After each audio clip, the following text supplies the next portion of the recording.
أشهد أن لا إله إلا الله وحده لا شريك له وأشهد أن محمدا عبده ورسوله اللهم صل على محمد وعلى آل محمد كما صليت على آل إبراهيم إنك حميد مجيد وبارك على محمد وعلى آل محمد كما باركت على آل إبراهيم إنك حميد مجيد يا أيها الذين آمنوا اتقوا الله حق تقاته ولا تموتن إلا وأنتم مسلمون يا أيها الناس اتقوا ربكم الذي خلقكم من نفس واحدة وخلق منها زوجها وبث منهما رجالا كثيرا ونساء واتقوا الله الذي تساءلون به والأرحام إن الله كان عليكم رقيبا يا أيها الذين آمنوا اتقوا الله وقولوا قولا سديدا يصلح لكم أعمالكم ويغفر لكم ذنوبكم ومن يطع الله ورسوله فقد فاز فوزا عظيما أما بعد معاشر المسلمين والمسلمات حاضرين والحاضرات rahimani wa rahimakumullah. Alhamdulillah, pada kesempatan malam hari ini marilah kita senantiasa bersyukur kepada Allah Subhanahu wa taala atas limpahan rahmat, taufik, hidayah serta ma'unah dan juga nikmat-nikmatnya, sehingga Allah kembali mempertemukan kita dan memberi kesempatan kepada kita untuk hadir di majelis yang mudah-mudahan senantiasa membawa kebaikan bagi kita di dunia, lebih-lebih kelak di akhirat. Amin ya rabbal alamin. Malam hari ini kita akan lanjutkan membaca kitab lil Imam Asy-Syafi'i rahimahullahu ta'ala, dan masih pada kitabus shalah, pembahasan dalam masalah salat. Kita malam hari ini akan membahas bab yang ke-44, yaitu babus salati fil Ka'bah, bab salat di dalam Ka'bah. Setelah kita kemarin membahas tentang berbagai macam kondisi ketika seseorang sholat, bagaimana cara menghadap ke kiblat, maka di sini disebutkan dalam bab yang ke-44, Al-Imam Asy-Syafi'i membuat judul babus sholati fil Ka'bah, bab sholat di dalam Ka'bah. Qala Asy-Syafi'i rahimahullahu ta'ala, Al-Imam Asy-Syafi'i rahimahullah berkata, akhbarana Malik an-Nafi' an Ibni Umar, Malik mengabarkan kepada kami dari Nafi' dari Ibnu Umar. Ini silsilah hadis yang disebut dengan oleh para ulama silsilah emas. Imam Syafi'i ini hanya terpaut 3 orang sampai kepada Nabi SAW riwayatnya. Pertama Imam Malik, guru beliau sendiri, kemudian dari Nafi' dan dari Ibnu Umar. Jadi hanya terpaut 3 orang sampai kepada Nabi SAW. Apa yang dikatakan atau diceritakan oleh Ibnu Umar radhiyallahu anhuma, anna Rasulullah sallallahu alaihi wasallam dakhala al-Ka'bah, bahwa Rasulullah sallallahu alaihi wasallam masuk ke dalam Ka'bah. Wa ma'ahu Bilalun, dan Bilal bersama beliau sallallahu alaihi wasallam. Begitu juga wa Usamah wa Utsman ibnu Talhah, dan juga Utsman bin Talhah. Utsman bin Talhah ini pemegang kunci Ka'bah. Sampai sekarang pemegang kunci Ka'bah adalah anak keturunan dari Utsman bin Talhah radhiyallahu an. Tidak boleh diserahkan kepada orang lain, dan ini wasiat Nabi SAW. Pemegang kunci Ka'bah harus dari ini keturunan Utsman bin Talhah. Qala Ibnu Umar mengatakan, fasa'altu Bilalan. Ibnu Umar tidak ikut masuk, tetapi dia bertanya kepada Bilal yang waktu itu menyertai Nabi SAW masuk ke dalam Ka'bah. Ma sana'a Rasulullah sallallahu alaihi wasallam fil Ka'bah. apa yang dilakukan oleh Rasulullah sallallahu alaihi wasallam di dalam Ka'bah. Qala, Bilal menjawab, ja'ala amudan an yasarihi. Nabi menjadikan satu tiang di sebelah kanan beliau. Wa amudan an yaminihi, satu tiang lagi ada di sebelah, amudan an yasarihi, satu tiang ada di sebelah kiri beliau. Wa amudan an yamini, dan satu tiang ada di sebelah kanan beliau. Wa salasata a'midatin wara'ahu, sementara 3 tiang itu ada di belakang beliau. Berarti berapa tiangnya? Berapa tiang dalam Ka'bah? Sebentar, 5, masih 5, ya kan? Summa sholla, kemudian Nabi sholat di situ, di dalamnya. Qala, wa kana al-baitu ala 6 a'midatin yawma idzin. Bilal berkata bahwa saat itu Ka'bah itu di dalamnya ada 6 tiang. Ada 6 tiang. Kanan 1, kiri 1, 3 belakang, berarti yang 1 ada di depan Nabi sallallahu alaihi wasallam yang digunakan sebagai sutrah beliau ketika sholat di dalam Ka'bah. Hadis ini juga diriwayatkan oleh Imam Bukhari dalam sahih beliau dalam masalah haji, bab ighlaqul bait wa yusalli fi ayyi nawahil baiti sya'ah. Bab tentang menutup Ka'bah dan sholat di sisi manapun yang ia kehendaki. Begitu juga diriwayatkan oleh Imam Muslim dalam masalah haji, bab istihbabu dukhulil Ka'bah lil hajj wa ghairihi. Bab dianjurkannya masuk ke Ka'bah bagi orang yang haji dan yang lainnya. Wassalati fiha, dan sholat di dalamnya. Ada yang pernah berhasil sholat di dalam Ka'bah? Tidak sembarangan kalau sekarang ya. Ini orang-orang khusus yang bisa sholat di dalam Ka'bah.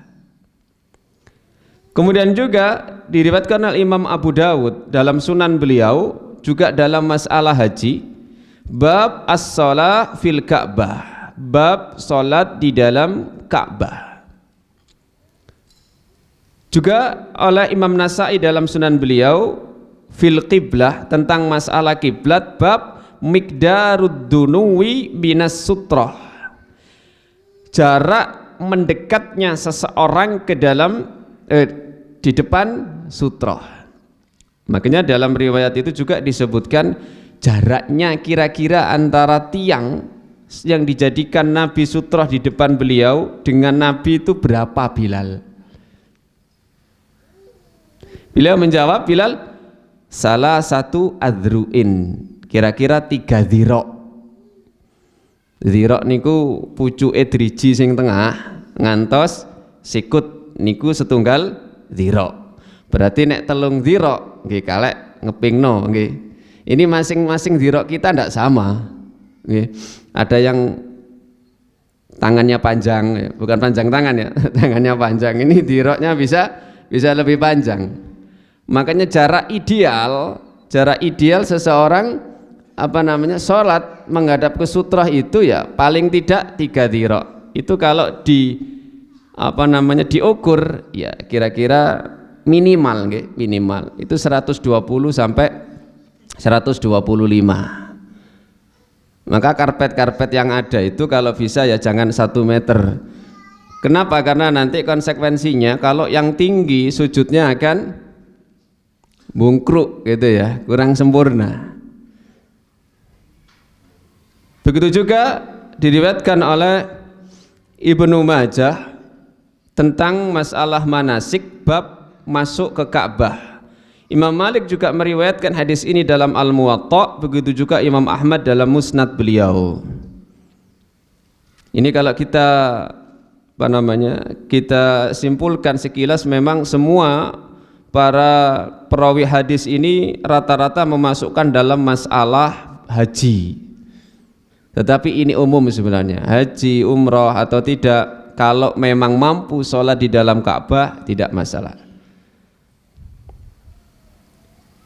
Nah, dari hadis yang beliau riwayatkan ini, Al-Imam Asy-Syafi'i rahimahullah berkata, mengomentari, fa yusalli fil Ka'bati, maka boleh seseorang sholat di dalam Ka'bah, an-nafilata, baik sholat sunnah, wal fariyadata, maupun sholat wajib, mutlak, mau sholat wajib, mau sholat sunnah, boleh. Ngadepe nang ndi? Wah, dijelaskan lebih rinci. Beda dengan para ulama yang lain. Di dalam mazhab Syafi'i termasuk pentaksis atau pencetus mazhab Syafi'i, yaitu Imam Syafi'i sendiri, bahwa mau sholat sunnah, sholat wajib boleh dilaksanakan di dalam Ka'bah. Tetapi sahabat beliau, murid, termasuk juga kadang-kadang jadi guru, yaitu Imam Ahmad bin Hambal, berpendapat bahwa untuk sholat di dalam Ka'bah itu hanya sholat sunnah saja. Adapun sholat wajib tidak boleh. Kenapa? Karena riwayatnya Nabi sholat di situ adalah sholat sunnah. Kalau di mazhab Syafi'i mutlak tidak masalah. Mau sholat sunnah, mau sholat wajib, ini tidak apa-apa.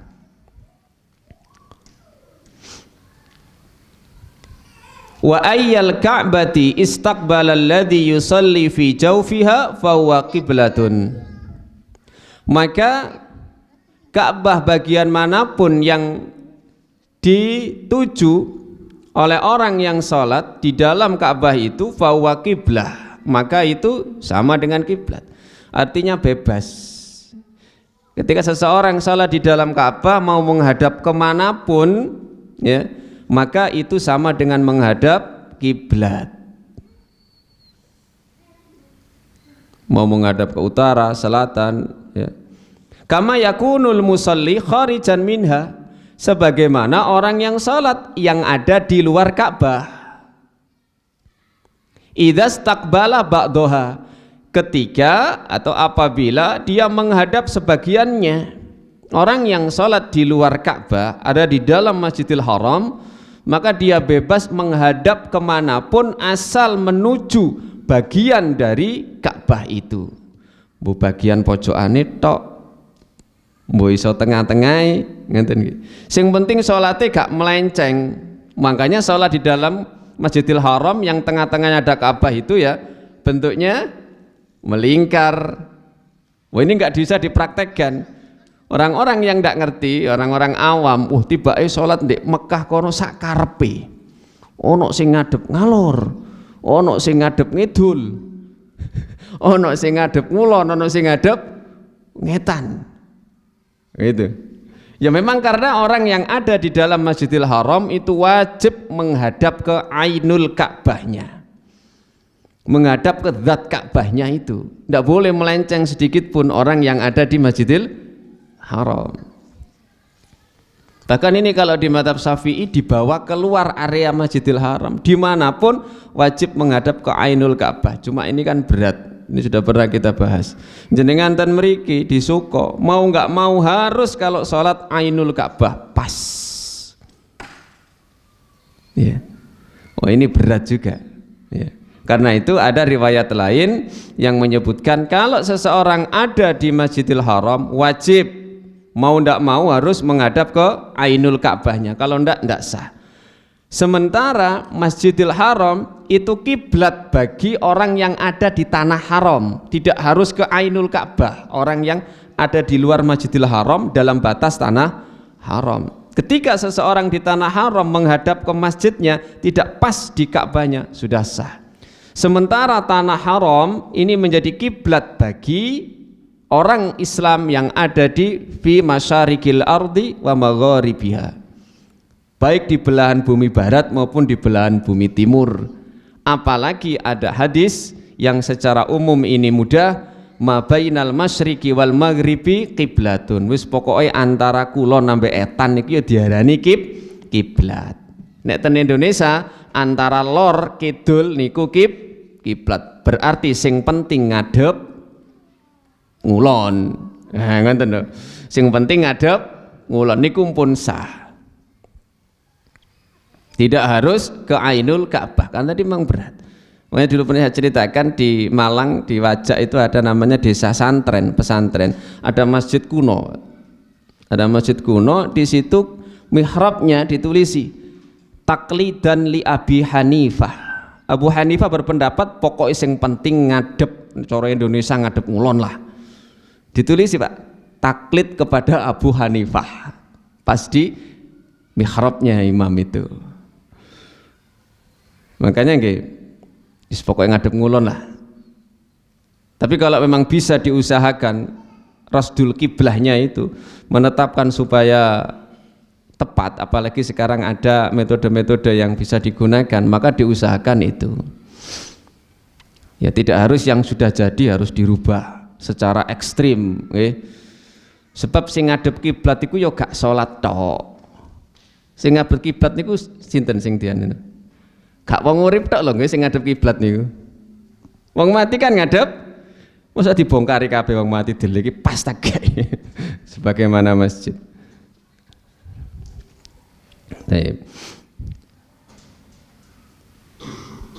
Kama yakunul musalli kharijan minha idza istaqbala ba'daha kana qiblatahu walau istaqbala babaha. Nah, jika ini seseorang salat di Ka'bah menghadap ke pintunya, falam yakun baina yadayhi syai'un min bunyaniha yasturuhu, ternyata tidak ada sesuatu yang menghalangi dia sehingga pintunya ini los, pintunya Ka'bah nggih, jenengan menghadap ke pintu itu salatnya, tetapi di sana juga los, ndak ada dinding Ka'bah yang bisa terlihat. Niku podo karo gak ngadep kiblat, gak ngadep Ka'bah. Kenapa? Karena ndak ada yang bisa dilihat dari Ka'bahnya itu. Kita ndak menghadap dindingnya, tapi menghadap pintunya berarti. Contoh nggih, misalnya karena pintu Ka'bah di sana, terus di sana misalnya ada pintu lagi, sholat di situ misalnya lurus, jenengan nak ketok awang-awang tok toh, karena temboke soalnya, paham nggih? Maka di situ berarti dia tidak menghadap ke Ka'bah berarti. Falam yakun baina yadayhi syai'un min bunyaniha yastaruhu lam yujzihi, maka tidak sah. Wa kadzalika in shalla wara'a dhahriha falam yakun baina yadayhi min bunyaniha syai'un yasturuhu lam yujzihi hina idzin. Begitu juga ketika seseorang salat di belakangnya, ya, lalu kemudian tidak ada sesuatu yang menutupi berupa bangunan Ka'bah itu, maka salatnya pun tidak sah saat itu. Li'anna bina al-Ka'bati laisa baina yadayhi syai'un yasturu. Kenapa? Karena bangunan Ka'bah tidak ada sesuatu pun di depan orang yang salat tersebut yang menutupinya. Wa in buniya fawqaha ma yasturul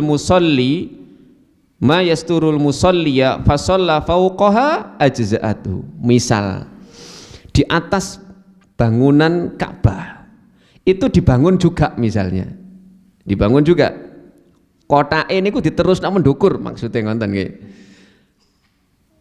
Terus ada seseorang yang sholat di atas Ka'bah, maka sholat orang tersebut sah.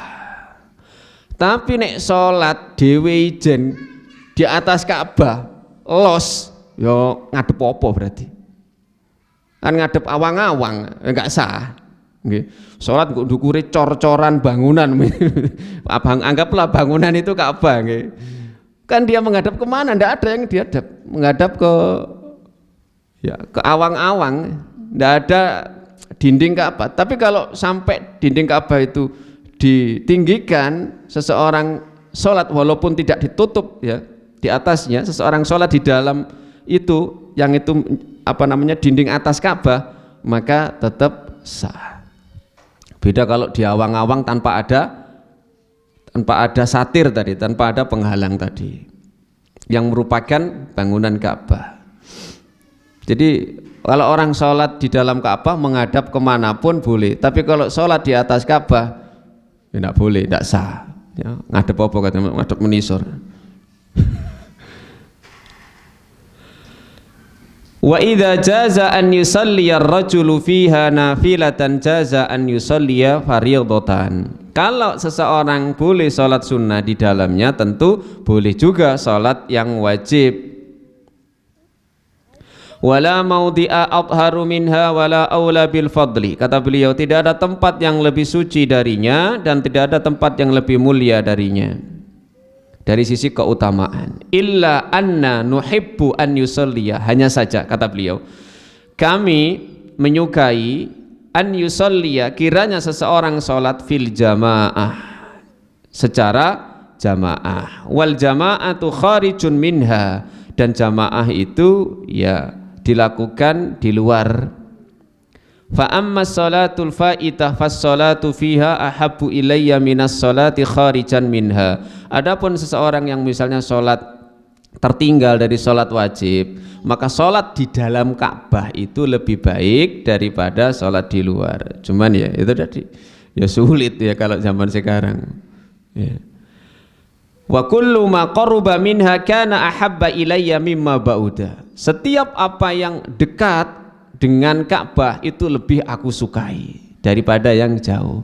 Makanya salat itu juga diupayakan kalau pas umroh atau haji ya mendekat sedekat-dekatnya ke Ka'bah. Itu. Karena ya berarti mendekati tempat yang paling suci, tempat yang paling utama. Ini dalam bab salat di dalam Ka'bah. Kemudian bab berikutnya, bab yang ke-45, babun niyati fis shalah. Bab niat di dalam salat. Qala Asy-Syafi'i rahimahullahu taala, Imam Asy-Syafi'i rahimahullahu taala berkata, faradallahu azza wa jalla as-shalawat.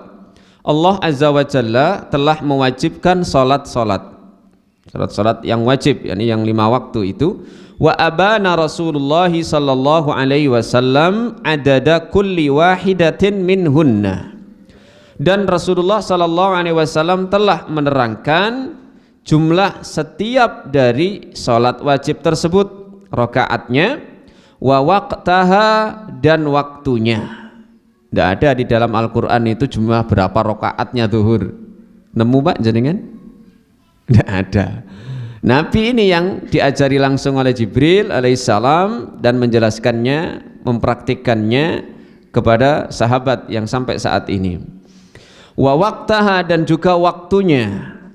Wa ma yu'malu fihinna, dan apa yang dilakukan dalam salat-salat tersebut. Wa fi kulli wahidatin minhunna, dan juga dalam setiap rakaat dari jumlah rakaat-rakaat di dalam salat. Ini yang menjelaskan secara rinci adalah Rasulullah sallallahu alaihi wasallam. Wa abanallahu azza wajal, dan Allah azza wa jalla menerangkan minhunna, dari sebagian salat-salat tersebut, nafilatan, sebagai nafilah, wa fardhon, dan wajib. Faqala li nabiyhi sallallahu alaihi wasallam, Allah bersabda kepada nabinya sallallahu alaihi wasallam dalam surat Al-Isra ayat 79, wa minal laili fatahajjad bihi nafilatan lak. Dan di antara sebagian malam maka bangunlah. Tahajud itu artinya bangun kemudian melaksanakan salat, itu namanya tahajud. Makanya secara khusus para ulama menjelaskan tahajud itu adalah salat yang dilakukan setelah bangun tidur, karena makna tahajud itu menyedikitkan tidur. Kadang sebagian bingung juga, iki tahajud apa salat malam gitu ya. Ya dikatakan salat malam boleh saja tahajud itu. Kenapa? Karena dilaksanakan pada waktu malam. Tetapi karena kaifiyahnya dilaksanakan setelah bangun dari tidur, maka disebut dengan tahajud. Nafilatan laka, nafilatan sebagai nafilah, sebagai sesuatu tambahan sunnah bagimu Muhammad. Awalnya memang tahajud itu wajib bagi Nabi Shallallahu Alaihi Wasallam.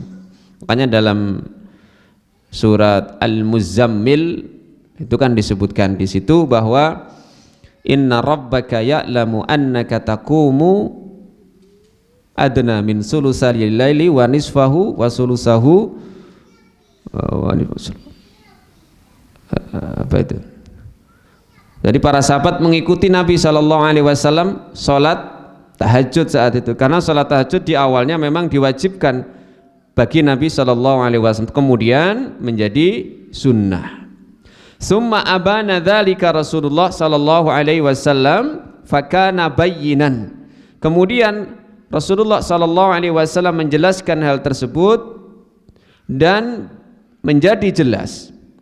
Wallahu ta'ala a'lam idza kana minas salati nafilatun wa fardun wa kana al-fardu minha muaqqatan an la tujziya anhu salatun illa bi an yanwiyaha musalliyan. Jadi beliau kemudian membuat kesimpulan, apabila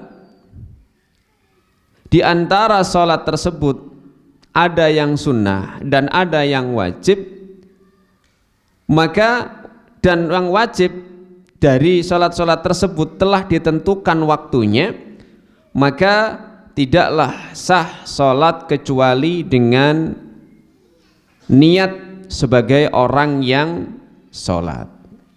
Di niat ini masuk ke dalam baik salat wajib maupun salat sunnah, karena keduanya ini waktunya juga sama-sama ditentukan.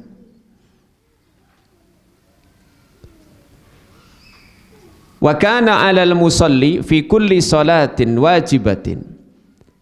Bagi orang yang salat di setiap salat wajib, an yusalliyaha mutatahhiran, maka dia salat dalam keadaan suci. Ini beliau sudah membahas tentang yang dikenal oleh para fuqaha yang lainnya dengan syarat sah salat. Dalam keadaan suci, wa ba'dal waqti, dan sudah masuk waktu, wa mustaqbilan lil kiblati, menghadap kiblat, wa yanwiyaha bi ainiha, dan dia niat salat yang ditentukan saat itu, wa yukabbira, bertakbir, fa in taraka wahidatan min hadhil hisali lam tujzihi salatuhu. Kalau ada yang meninggalkan dari satu dari hal-hal tadi itu, maka tidak sah salatnya. Suci jelas enggak sah salatnya kalau orang dalam keadaan tidak suci.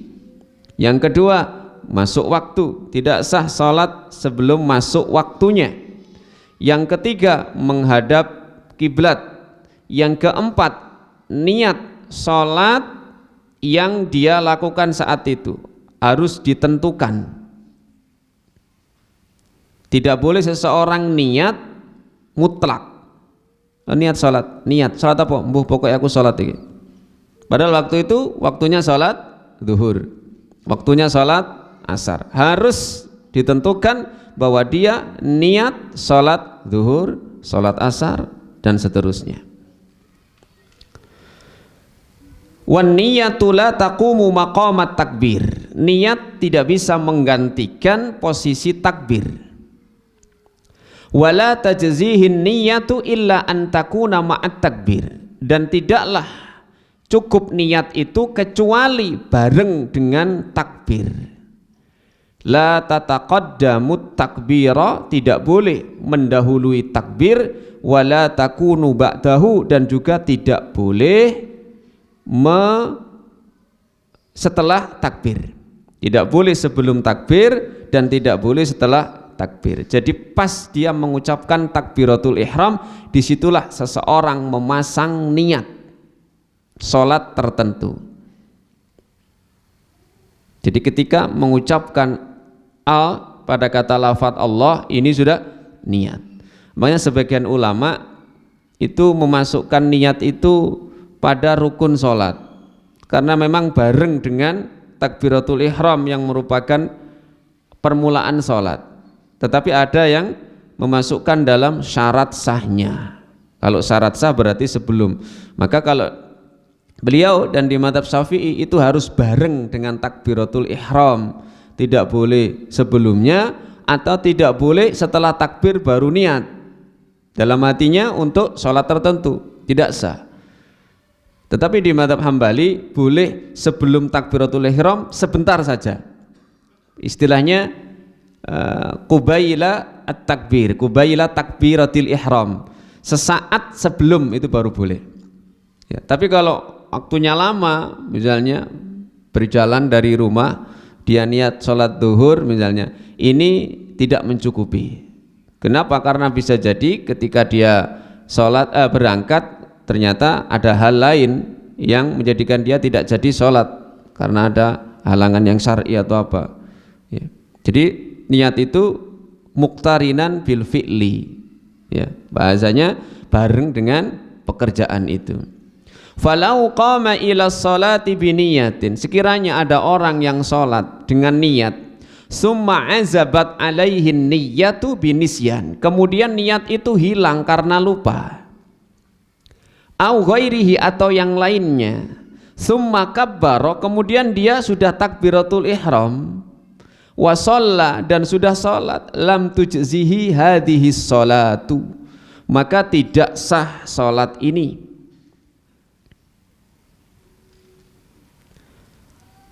Wa kadzalika law nawa sholatan bi ainiha, begitu juga kalau ada seseorang sudah niat sholat duhur, sudah dia tentukan niatnya sholat duhur, summa azabat anhu niyatus sholatil lati qama laha bi ainiha, kemudian ternyata dia kehilangan niat ini yang dia laksanakan dalam menentukannya itu, wasabatat niyatuhu ala adai sholatin alaihi, dan niatnya telah tetap untuk melaksanakan sholat di waktu itu, imma sholatun fi waktiha wa imma sholatun fa'itatun lam tajuz hadhihi sholah, maka tetap sholatnya orang ini tidak sah, baik sholat ini adaan di waktunya ataupun qadha. Makanya niat ini kalau di mazhab Syafi'i mutlak, harus satu ditentukan ini sholat apa. Yang kedua, ini adaan apa qadhaan. Beda, tahu nggih Mak bedanya antara adaan. Sampeyan sing cek eling maca niat sholat ya, adaan mak muman ya biasanya. Adaan itu berarti melaksanakan sholat di waktunya. Kalau melaksanakan sholat di luar waktunya karena ketinggalan atau karena ketiduran atau karena lupa, itu namanya qadha. Ini mau adaan mau qadha harus ditentukan juga, tidak boleh pokoknya sholat duhur, harus ada kata-kata adaan, harus dia melaksanakan ini karena di waktunya. Di mazhab Syafi'i seperti itu. Apakah ada pendapat lain yang tidak harus ditentukan? Ada ya. Karena saya juga belajar mazhab Hambali. Mazhab Hambali yang penting ditentukan waktunya saja, zuhur atau asar atau maghrib, isya, subuh. Entah itu adaan atau qadhaan, tidak perlu, tidak apa-apa, tetap sah. Yang penting ditentukan ini sholat zuhur atau sholat asar dan seterusnya. Murid ambek guru ya gak podo pendapatnya. Imam Syafi'i, Imam Ahmad itu kan ya murid ya guru. Imam Syafi'i juga banyak tanya hadis kepada Muhammad, Imam Ahmad juga muridnya Imam Syafi'i ya.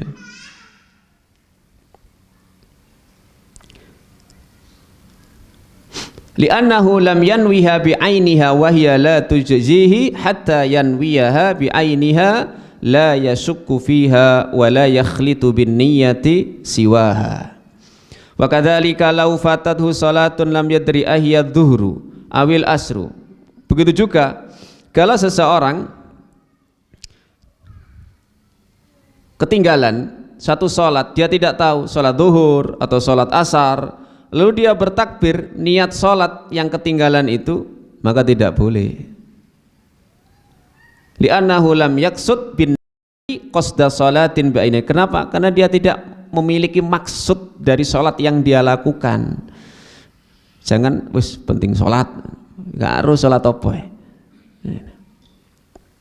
Walihada qulna, karena inilah kami berpendapat, idza fatatir rajula salatun, jika ada salat yang tertinggal dari seseorang, lam yadri ayya salatin, dia tidak tahu salat apa, bi ainiha shallas shalawatil khamsa yanwi bi kulli wahidatin minhunna shalatal faitah lahu walau fatathu shalatani ya'rifuhuma. Jadi kalau sampai dia ketinggalan sholat dan dia tidak tahu sholat apa itu ketentuannya, apakah sholat duhur, asar, maghrib atau isya atau pekan subuh, maka dia kalau sudah terlanjur sholat maka dia mengulang semua sholatnya tadi.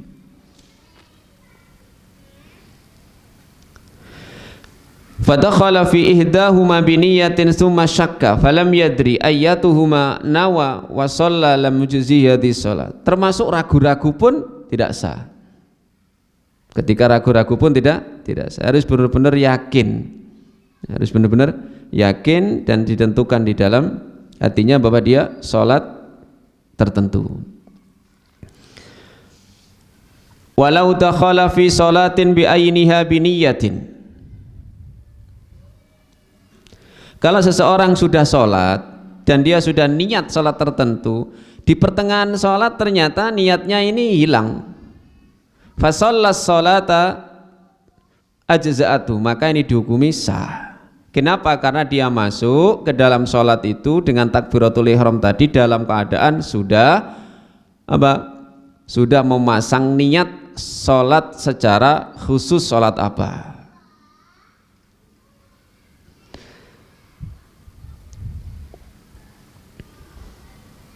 Walau anna rajulan dakhala fi salatin biniyatin, sekiranya ada seseorang yang salat dengan satu niat, thumma sarafan niyata ila salatin ghairiha, kemudian dia memalingkan niat itu ke salat yang lainnya, au sarafan niyata ilal khuruji minha, atau dia memalingkan niat itu keluar dari salat, wa illam yakhruj minha, walaupun dia tidak jadi keluar, tidak jadi membatalkan, summa a'adan niyata, kemudian dia memulai niat kembali, faqad fasadat alaihi, maka telah rusak niatnya. Wa sa'ata yasrifun niyyah anha tafsudu alaihi wa yakunu alaihi i'adatuha wa kadzalika law dakhala wa yakunu alaihi i'adatuha. Jadi seorang misalnya ini salat zuhur, niatnya awal, ternyata kemudian dia ingat kalau itu ternyata sholat asar, jadi dia sholat asar, maka seperti ini tidak sah. Atau dia misalnya niat sholat sunnah, ternyata kemudian niatnya ini dia pindah menjadi sholat wajib, maka sholatnya tidak sah. Kalau sholat wajib dipindah niatnya menjadi sholat sunnah, boleh apa tidak? Boleh dengan syarat, dengan catatan. Contoh misalnya, dengan sholat sendiri, sholat duhur, masuk ke dalam masjid gitu misalnya, nyata jenengan mendengar rombongan, ya jenengan dapat 1 rakaat misalnya, bahkan mungkin belum rukuk di rakaat pertama, mendengar rombongan akan sholat duhur berjamaah, maka ini boleh palingkan niatnya menjadi sholat sunnah. Tujuannya apa? Ngejar sholat jamaah. Jadi dia sholat 2 rakaat kemudian ikut jamaah. Ini dibolehkan. Ya. Kalau tidak ada itu maka tidak diperbolehkan karena maslahatnya lebih besar. Ya. Jenengan sholat sunnah ba'diyah, tiba-tiba ada yang makmum niat untuk sholat wajib, jenengan nggak usah ngerubah, jenengan tahu, wah ini mesti di mburiku niat sholat wajib, ini mesti ini, nggak usah ngerubah niat, jenengan tetap sholat dia. Biarkan jenengan niatnya tetap sholat sunnah, sementara yang belakang tidak apa-apa, dia niat sholat wajib. Karena sholat orang yang nafilah boleh menjadi imam orang yang sholat wajib, sebagaimana kisah sahabat Anas yang kemudian minta kepada Nabi untuk menjadi imam kaumnya dan diperbolehkan padahal sudah sholat bersama Nabi sallallahu alaihi wasallam.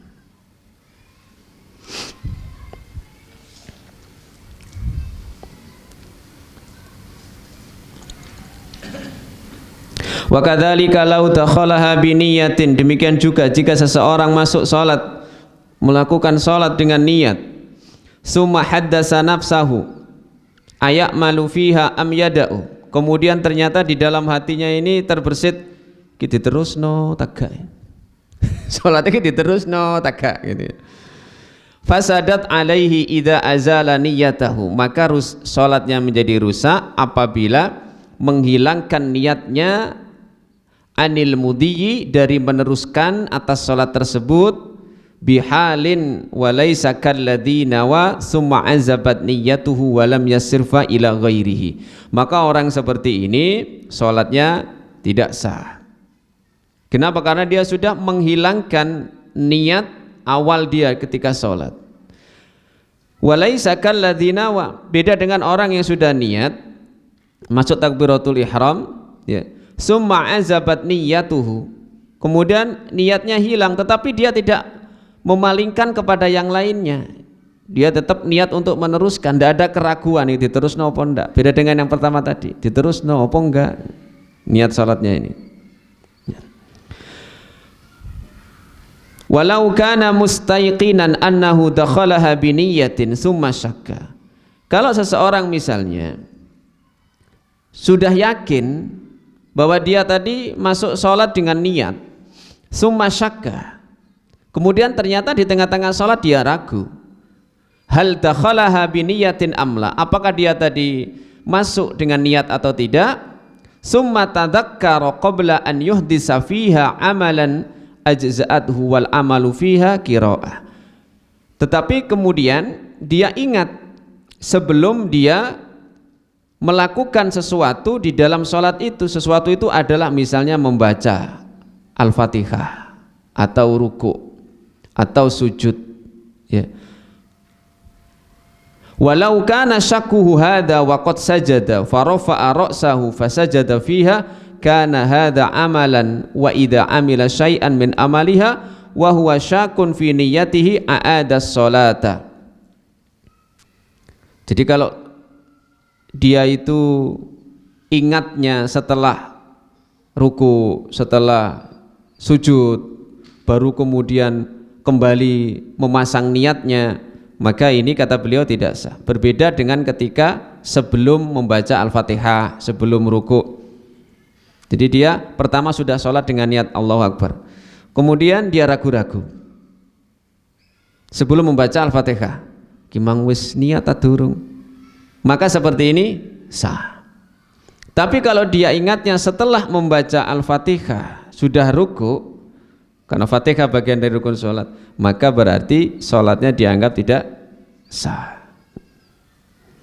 Memang rumit juga ini masalah niat ini.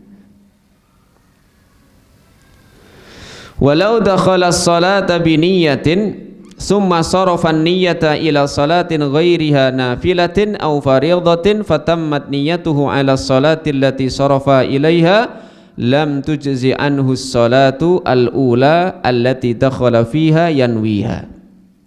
Kalau seseorang salat dengan satu niat, kemudian niatnya itu dipalingkan ke salat yang lainnya, baik nafilah sesama salat sunnah atau yang wajib, fatammat niyyatuhu ala sholati allati sarafa, kemudian niatnya sempurna kepada salat yang ia palingkan tersebut kepadanya, maka ini pun tidak sah menurut beliau. Allati dakhala fiha yanwiha, di mana dia masuk salat itu tadi.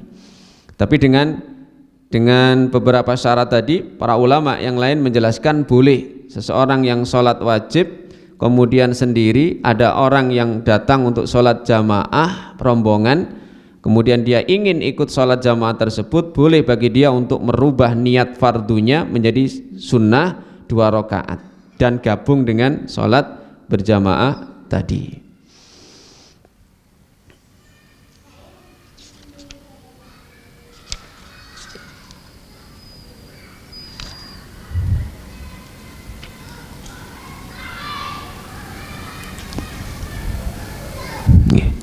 Wallahu a'lam bishawab. Ini saya dapat sampaikan, barangkali atau 5 menit ada yang bertanya, silakan. Baik, kalau tidak ada, karena sudah masuk waktu isya, kita ucapkan sekian, mudah-mudahan menjadi ilmu yang bermanfaat. Kita tutup dengan doa kafaratul majlis. Subhanakallahumma wa bihamdika asyhadu an la ilaha illa anta astaghfiruka wa atubu ilaik. Assalamualaikum warahmatullahi wabarakatuh.